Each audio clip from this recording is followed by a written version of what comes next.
Welcome to Breaking International News. Khamenei names successors amid Israeli assassination threats in the ongoing conflict. Qatar expresses its position on Israeli attacks on Iran. Iran may be the key to balance in the Middle East. Iran has secretly removed nuclear materials. Israel has claimed that an attack was carried out on a centrifuge production facility at the Isfahan nuclear facility in Iran. Emmanuel Macron spoke to Iranian president.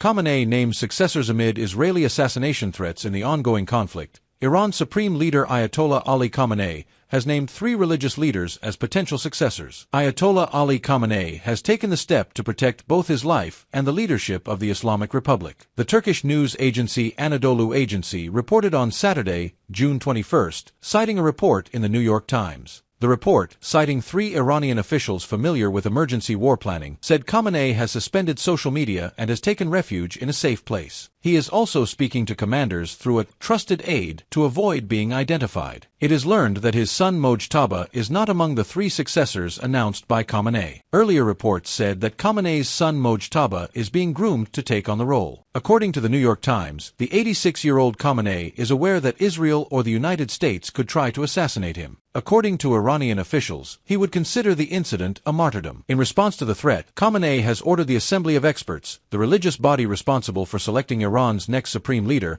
to act quickly and select a successor from 3 names he personally submitted. However, the names of the 3 proposed by Khamenei have not been made public. Under normal circumstances, the process of appointing a new supreme leader in Iran can take months, because the matter is discussed and there can be multiple candidates. But with the country now at war, officials told the New York Times, Khamenei wants to ensure a quick and controlled transition to protect both the Islamic Republic and his legacy. Meanwhile, officials say Ayatollah Khamenei is in a bunker and has chosen his successors through his military chain of command in case more senior figures are killed. He has also announced the names of 3 senior religious leaders to take over the post of supreme leader if he is killed by the enemy.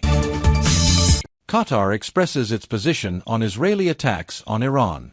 Qatar's Prime Minister and Foreign Minister Sheikh Mohammed bin Abdul Rahman Al Thani met with Iranian Foreign Minister Abbas Araghchi. They met on the sidelines of the 51st Organization of Islamic Cooperation (OIC) Foreign Ministers Conference held in Istanbul, Turkey. The meeting discussed in detail the regional tensions, especially Israel's recent military aggression on Iranian territory. The Qatari Prime Minister called the attack a clear violation of international law and Iran's sovereignty. He strongly condemned the Israeli aggression on Qatar's behalf and said that such attacks will further increase instability in the Middle East. He also said that joint diplomatic efforts by regional and international powers to resolve the ongoing crisis are the need of the hour. He called on all parties to return to the path of peaceful solutions and dialogue. Qatar said it was working closely with partner countries to establish regional peace and security and would continue to do so. Iranian Foreign Minister Abbas Araghchi thanked Qatar for its stance and support and assured cooperation in resolving the crisis through diplomatic and peaceful means.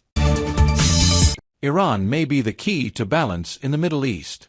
For the past few months, there has been a heated debate between the United States and Israel over what to do about Iran's nuclear program. In the context of this debate, the United States has imposed tougher sanctions than before, and the European Union said in January that it would implement an embargo on Iranian oil from July 1st. Although talks have since resumed between the United States, the EU, and Iran, the whole situation remains fraught with uncertainty. However, the possibility is greater than the fear. Many Western analysts believe that if Iran acquires nuclear weapons, that would be the most terrible consequence. But the reality may be exactly the opposite. A nuclear Iran can restore stability in the Middle East.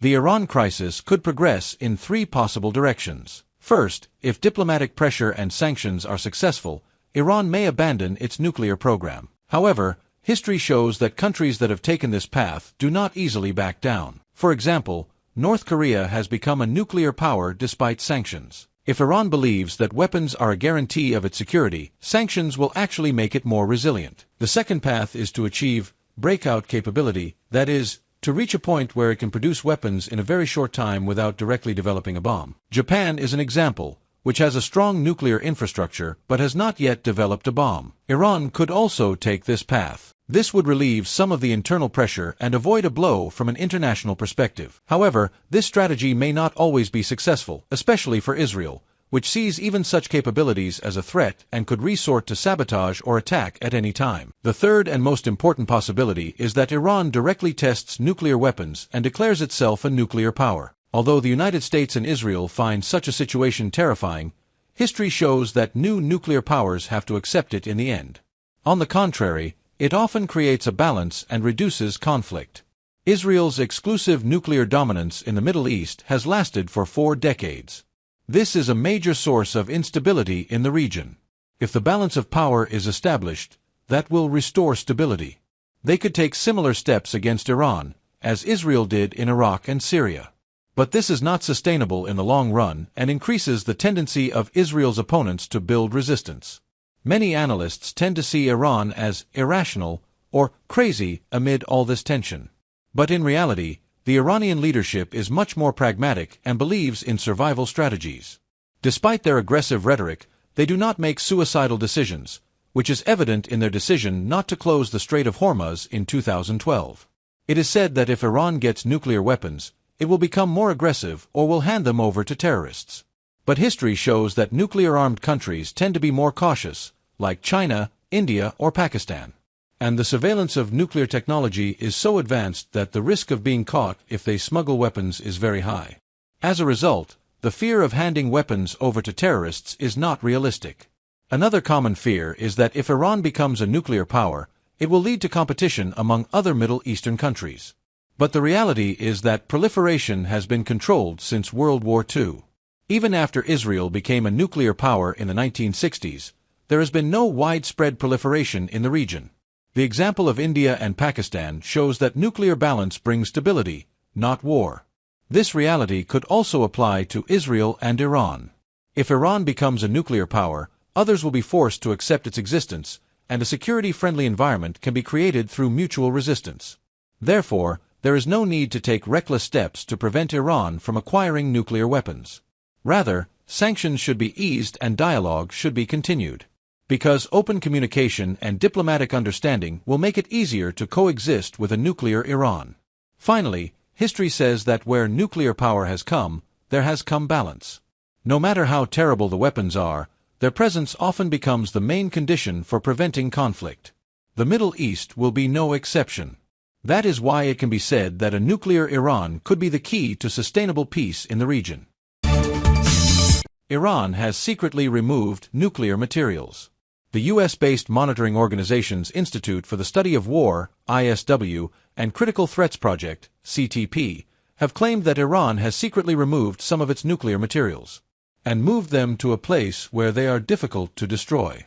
The latest joint assessment by ISW and CTP said that a senior official in Iran's Islamic Revolutionary Guard Corps, IRGC, said that important nuclear materials have been removed to a safe place due to the fear of an Israeli attack, so that they are protected from destruction.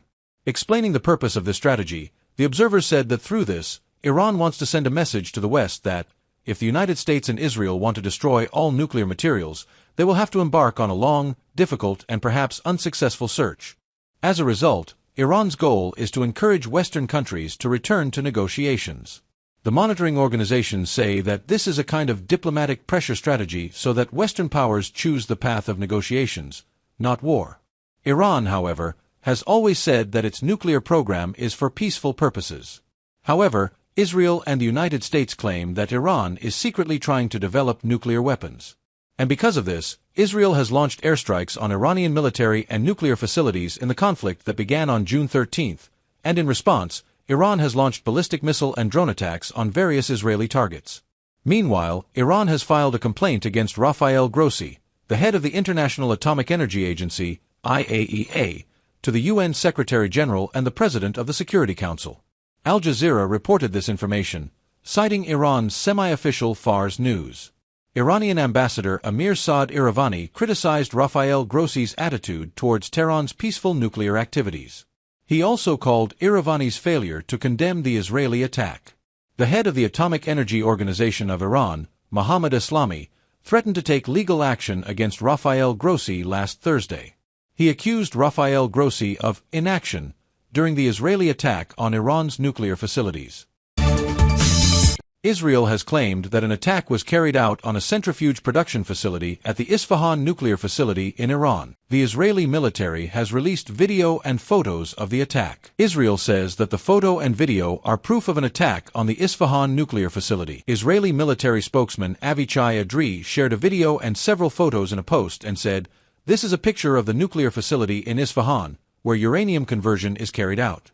This is the next step in uranium enrichment on the way to making nuclear weapons." He also said, "The Air Force targeted the buildings used for centrifuge production in addition to this central facility. We continue to attack Iran's nuclear program." Incidentally, since June 13th, Israel has been carrying out airstrikes targeting various locations in Iran, especially military and nuclear facilities. In response, Tehran launched ballistic missile and drone attacks on various Israeli targets, including Tel Aviv.